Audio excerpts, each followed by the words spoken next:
Well, hello again, sports bettors. Jonathan here from the School of Bets. And in this video, we're going to talk about the upside to a bad beat.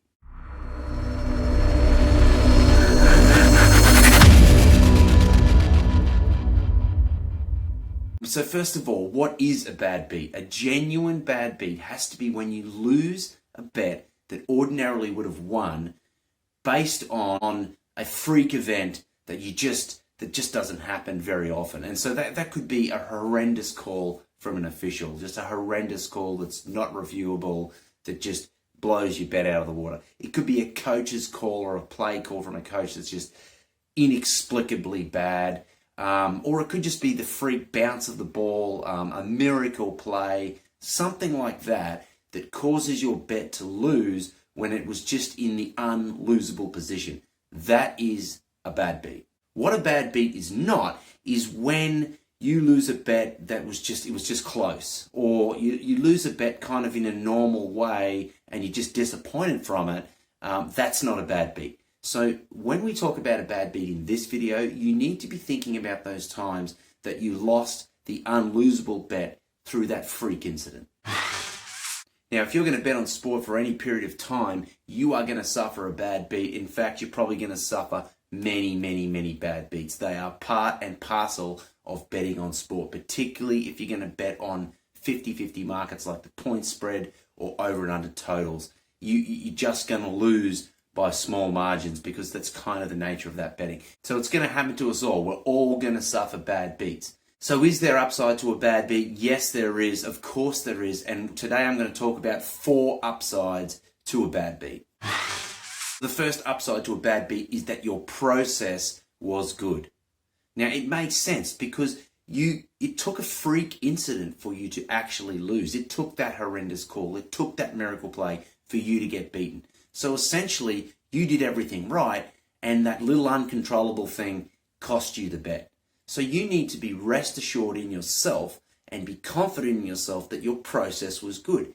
If you continue to repeat that process, more often than not, you're going to win. So you should see the bad beat as actually some kind of weird confidence booster. Of course, you want to win the money and you wish you'd won the money. And if you had the money in your account, you could be betting on something else. And of course, a bad beat hurts when you're in the midst of a losing streak. But you've got to be process-oriented and not outcome-oriented. Of course, if you're just gambling and throwing Hail Marys out there, then bad beats are going to happen. And if there was no actual process to your betting, well, then this doesn't stand true. But if you are being more calculated about the bets you're placing and you get hit by a bad beat, you really need to just shrug it off and say, well, my process was good. If I continue to repeat what I'm doing, I am going to win more often than not. The second upside to a bad beat is that it is a chance to develop your mental toughness. Now, resilience is one of those things that you actually can learn and you can develop and you can train. And it comes from standing strong in times of turmoil. Now, there's no doubt about it. When you suffer a bad beat, unlike lots of things in sport, you don't lose a portion of your stake or you don't get bonus points for being close. The hard reality of betting on sport is that when you lose the lot. You lose the entire stake. So a bad beat, you could have been this close to a win and it could have been a massive payday, but you've lost the lot. So this is where mental toughness comes in. This is where standing strong to weather the storm comes in.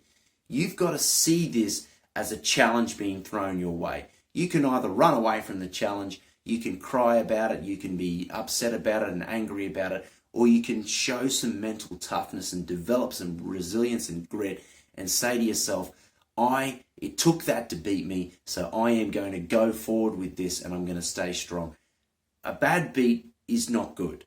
There's very few good things to it, but one of the good things to it is you can build a tougher mental game and it's going to stand you in good stead going forward for the long term when you're betting on sport. One bet doesn't make or break a sports bettor. You've got to see it as a long-term game. This is a mental toughness game. The third upside to a bad beat is that it should be reinforcing to you good bankroll management. Now, if that bad beat was the thing that sent you to the wall and made you broke, then I would suggest your bankroll management needs some work. However, if you are managing your bankroll well, then yes, okay, one bad beat is going to, of course it's a loss and it hurts, but it shouldn't send you to the wall.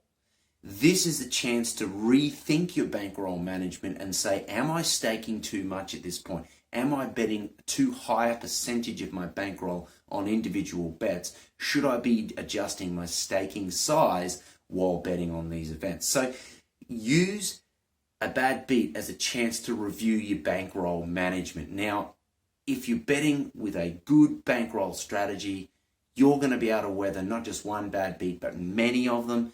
And they sometimes come in little runs of 3, 4, 5. I mean, sometimes when you're in the midst of a losing streak, you can go back through that streak and see 5 or 6 times when you were about to snap it, but you suffered a bad beat. So bankroll management is absolutely critical to weather those long losing runs, because rest assured at some other point in time, you'll go on a winning run.